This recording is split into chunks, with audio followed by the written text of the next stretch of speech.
Thank you very much. Good afternoon. Thank you. I'm here today to talk about our relationship with China and several new measures to protect American security and prosperity. China's pattern of misconduct is well known. For decades, they've ripped off the United States like no one has ever done before. Hundreds of billions of dollars a year were lost dealing with China, especially over the years during the prior administration. China raided our factories, offshored our jobs, gutted our industries, stole our intellectual property, and violated their commitments under the World Trade Organization. To make matters worse, they are considered a developing nation, getting all sorts of benefits that others, including the United States, are not entitled to.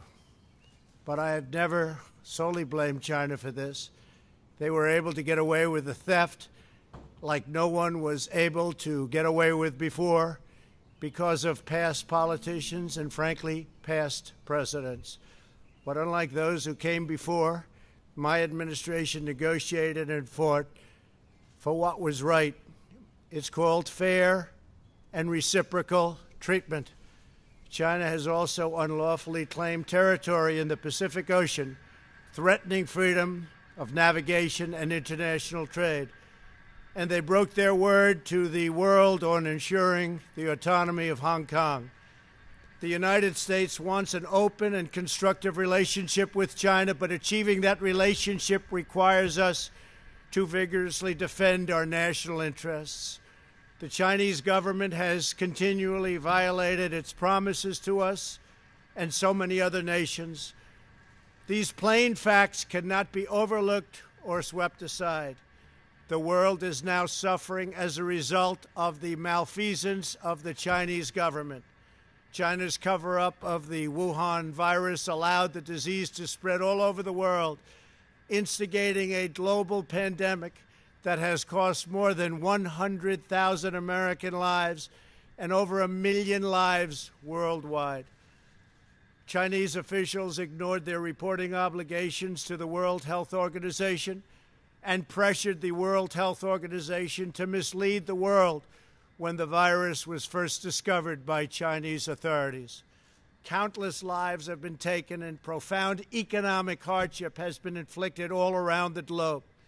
They strongly recommended against me doing the early ban from China, but I did it anyway and was proven to be 100% correct. China has total control over the World Health Organization, despite only paying $40 million per year compared to what the United States has been paying, which is approximately $450 million a year. We have detailed the reforms that it must make and engage with them directly, but they have refused to act. Because they have failed to make the requested and greatly needed reforms, we will be today terminating our relationship with the World Health Organization and redirecting those funds to other worldwide and deserving urgent global public health needs. The world needs answers from China on the virus. We must have transparency. Why is it that China shut off infected people from Wuhan to all other parts of China?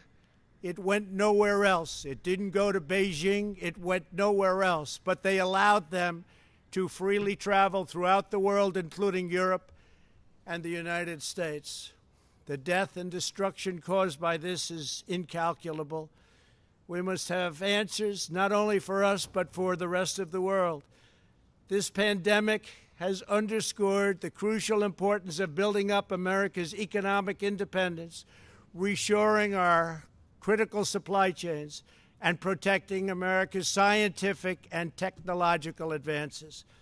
For years, the government of China has conducted illicit espionage to steal our industrial secrets, of which there are many. Today, I will issue a proclamation to better secure our nation's vital university research and to suspend the entry of certain foreign nationals from China who we have identified as potential security risks. I am also taking action to protect the integrity of America's financial system, by far the best in the world. I am instructing my presidential working group on financial markets to study the differing practices of Chinese companies listed on the U.S. financial markets with the goal of protecting American investors. Investment firms should not be subjecting their clients to the hidden and undue risks associated with financing Chinese companies that do not play by the same rules.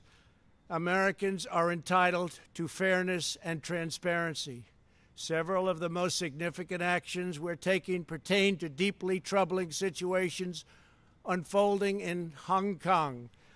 This week, China unilaterally imposed control over Hong Kong security. This was a plain violation of Beijing's treaty obligations with the United Kingdom in the Declaration of 1984 and explicit provisions of Hong Kong's basic law. It has 27 years to go. The Chinese government's move against Hong Kong is the latest in a series of measures that are diminishing the city's long-standing and very proud status. This is a tragedy for the people of Hong Kong, the people of China, and indeed the people of the world. China claims it is protecting national security. But the truth is that Hong Kong was secure and prosperous as a free society. Beijing's decision reverses all of that. It extends the reach of China's invasive state security apparatus into what was formerly a bastion of liberty. China's latest incursion, along with other recent developments that degraded the territory's freedoms, makes clear that Hong Kong is no longer sufficiently autonomous to warrant the special treatment that we have afforded the territory since the handover. China has replaced its promised formula of one country, two systems with one country, one system.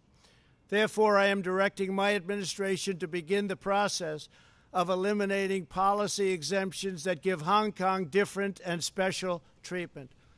My announcement today will affect the full range of agreements we have with Hong Kong, from our extradition treaty to our export controls on dual-use technologies and more, with few exceptions.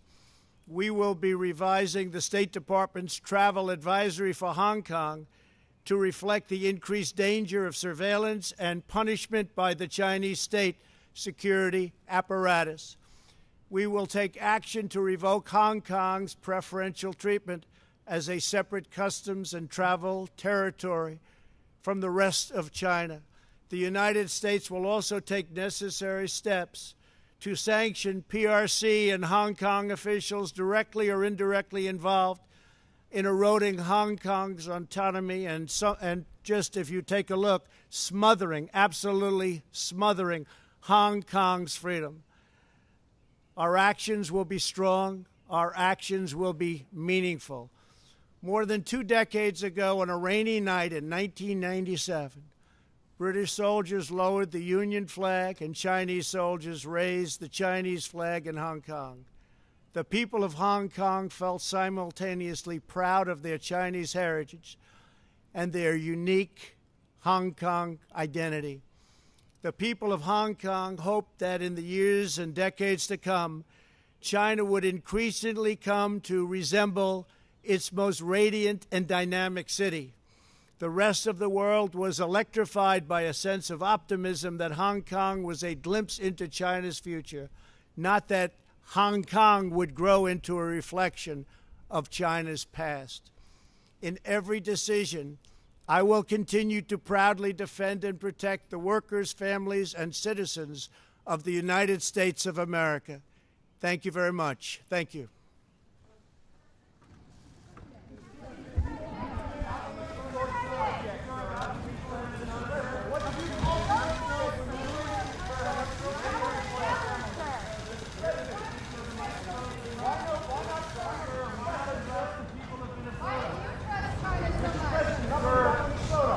Why not address Minnesota, sir? Billed as a news conference.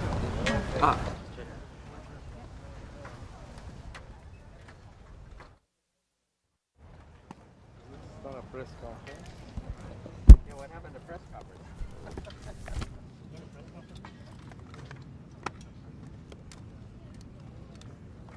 It's about people Hong Kong.